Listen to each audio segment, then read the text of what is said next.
Narendra Kumar Sharma, associate professor, history, government college Devgarh, district Rajsamand.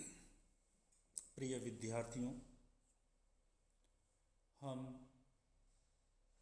इस व्याख्यान में बीए तृतीय वर्ष के द्वितीय प्रश्न पत्र, इतिहास विषय के द्वितीय प्रश्न पत्र, आधुनिक विश्व के इतिहास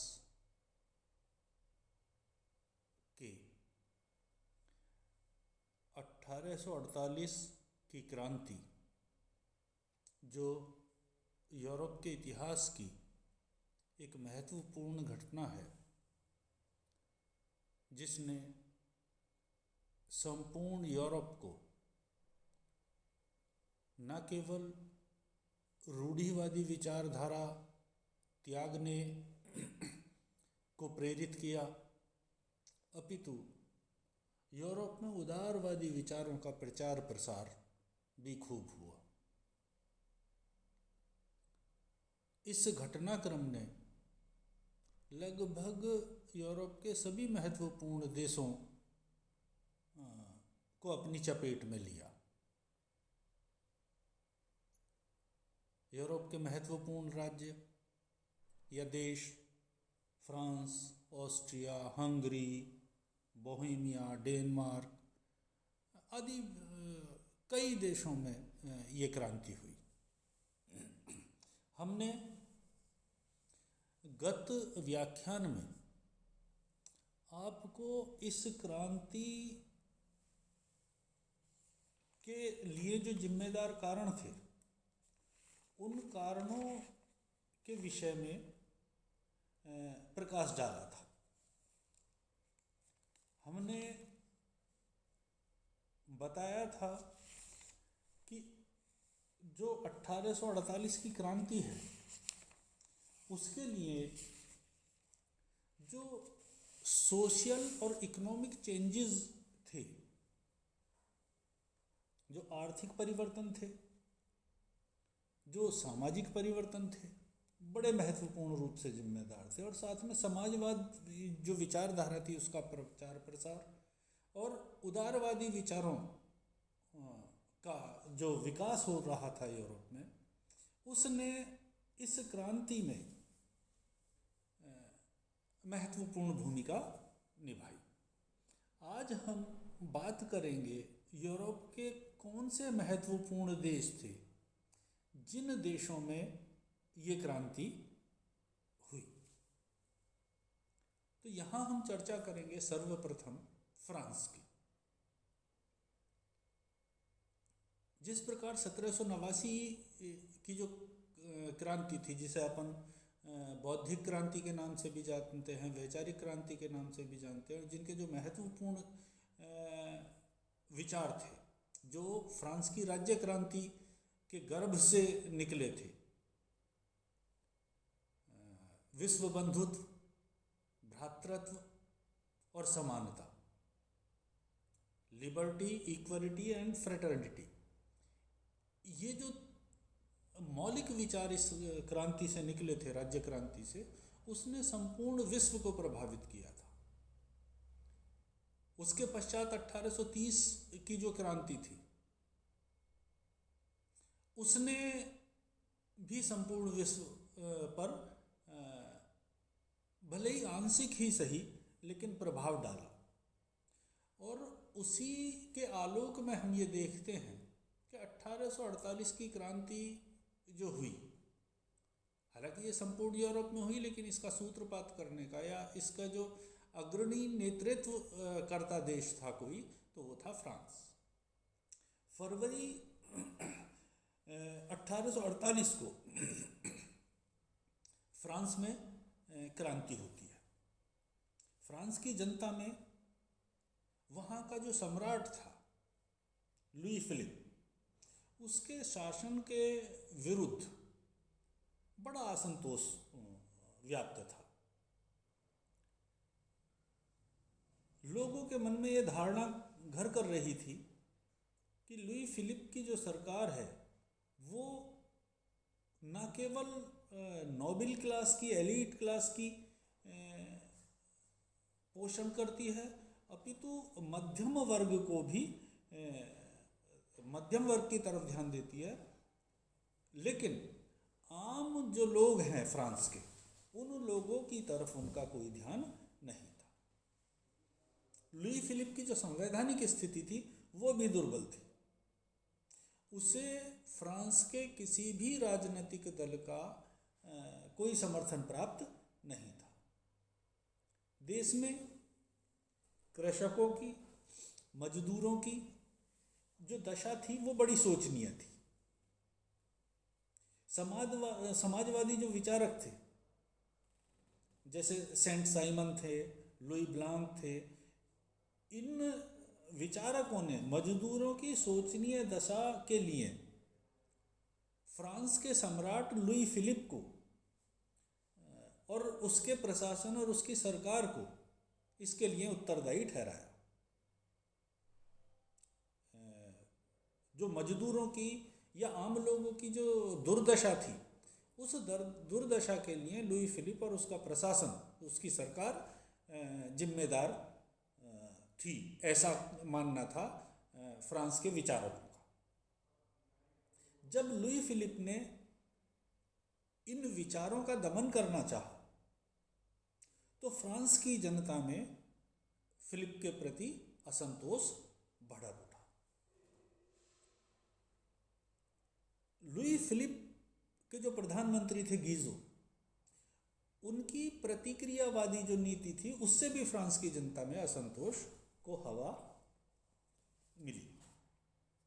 उसने भी आग में घी का काम किया। परिणाम स्वरूप 22 फरवरी 1848 को पेरिस की जनता ने फिलिप सरकार के विरुद्ध विद्रोह कर दिया और 23 फरवरी को पेरिस की जनता ने एक विशाल जुलूस निकाला और गीजो को प्रधानमंत्री के पद से हटाने की मांग करना प्रारंभ कर दिया।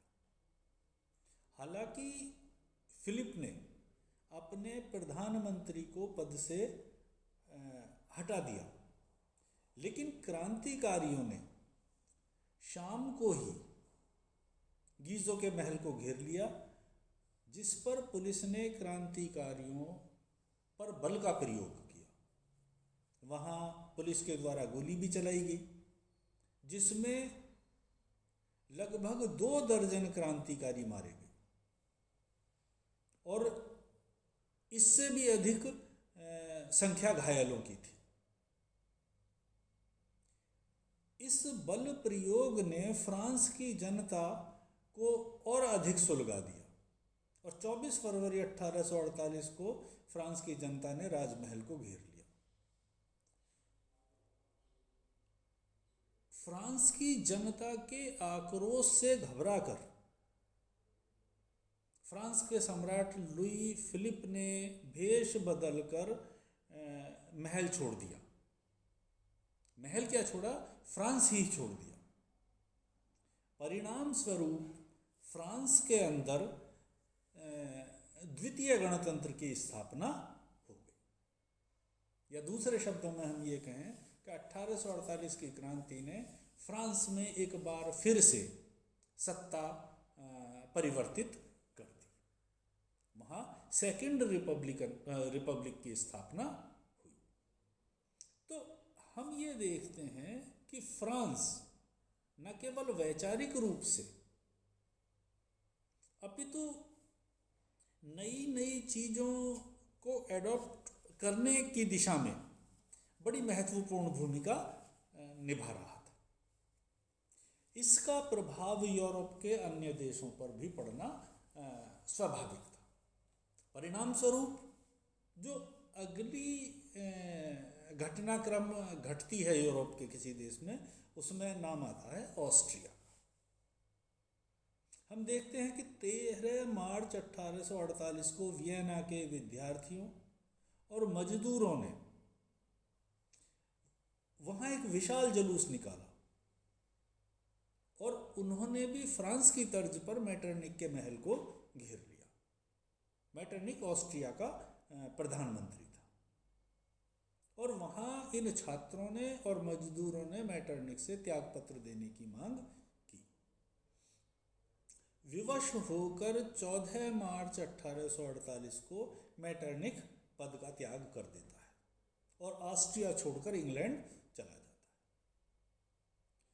वहाँ के सम्राट ने आंदोलनकारियों को शांत करने के लिए नवीन संविधान देने की घोषणा की और इस जनता के आक्रोश के सम्मुख झुकते हुए अनेक प्रकार के अधिकार आम जनता को प्रदान करने का आश्वासन दिया। लेकिन क्रांतिकारी लोग इतने सुधारों से ही संतुष्ट होने वाले नहीं थे। क्रांतिकारियों ने सम्राट के विरुद्ध प्रदर्शन करना प्रारंभ कर दिया। परिणाम स्वरूप ऑस्ट्रिया का जो सम्राट था वो भी ऑस्ट्रिया छोड़कर चला गया। क्रांतिकारियों ने देश के लिए एक नया संविधान बनाने के लिए नेशनल असेंबली का आह्वान किया। इस असेंबली ने ऑस्ट्रिया के सम्राट को वापस बुलाया। कुछ समय पश्चात हंगरी, बोहेमिया आदि में भी क्रांति हुई। इससे उत्तेजित होकर ऑस्ट्रिया में फिर से क्रांतिकारियों ने आंदोलन प्रारंभ कर दिया। ऑस्ट्रिया के युद्ध मंत्री की हत्या कर दी गई। हालांकि सेना ने क्रांतिकारियों का कठोरतापूर्वक दमन किया। राजा फर्डिनैंड फिर से ऑस्ट्रिया की गद्दी पर बैठ गया और इस प्रकार जो क्रांति सफल हो रही थी या सफल होती प्रतीत होती थी, वो क्रांति कुछ ही समय के उपरांत असफल हो गई। फर्डिनैंड ने जो ऑस्ट्रियन सम्राट था, क्रांति को कठोरतापूर्वक दमन कर दिया। लेकिन क्रांति का विचार यहीं तक सीमित नहीं था। हंगरी में भी इसका प्रभाव पड़ा। हालांकि हंगरी ऑस्ट्रिया के ही अधीन था और फ्रांस की क्रांति से भयभीत होकर हंगरी के देशभक्तों ने डीक और कोसुस्त के नेतृत्व में ऑस्ट्रिया के विरुद्ध विद्रोह कर दिया था। विवश होकर ऑस्ट्रिया के सम्राट ने क्रांतिकारियों की जो मांग थी वो स्वीकार कर। उसने ऑस्ट्रिया के सम्राट ने हंगरी को स्वायत्त शासन प्रदान किया। 15 मार्च 1848 को हंगरी के मंत्रिमंडल ने अनेक कानून पारित किए जिनके द्वारा हंगरी में कुलीन तंत्रीय शासन के स्थान पर या राजतंत्रीय शासन व्यवस्था के स्थान पर लोकतंत्रीय संविधान और शासन व्यवस्था लागू की गई। लेकिन जो हंगरी की विभिन्न जातियां थीं वो लंबे समय तक एकजुट नहीं रह पाई। उनमें आपस में फूट पड़ी और गैर हंगेरियन जातियों ने स्थान स्थान पर विद्रोह करने प्रारंभ कर दिए। ऑस्ट्रिया के सम्राट ने विद्रोही जातियों को प्रोत्साहन देना प्रारंभ कर दिया, जिससे क्रांतिकारियों के मध्य वैचारिक एकता स्थापित ना हो सके। इस पर देशभक्तों ने हंगरी में गणतंत्रीय सरकार की स्थापना कर ऑस्ट्रिया से अपना संबंध खत्म कर दिया। इस पर ऑस्ट्रिया के सम्राट ने रूसी सैनिकों की सहायता से क्रांतिकारियों का दमन करना प्रारंभ किया और परिणाम स्वरूप जिस हंगरी को कुछ समय पूर्व ही ऑस्ट्रिया ने स्वायत्तता प्रदान की थी उसे फिर से अपने अधीन कर लिया। तो इस तरीके से हम देखते हैं कि जो हंगरी है, हंगरी भी कुछ समय के उपरांत ऑस्ट्रिया के अधीन पुनः आ गया। तो हम यहाँ देखते हैं कि हंगरी में भी क्रांति का वही हश्र हुआ जो ऑस्ट्रिया में हुआ था। तो जो यूरोप के बाकी देश हैं उनमें 1848 में जो घटनाक्रम हुआ उसके विषय में हम जो नेक्स्ट व्याख्यान होगा उसमें चर्चा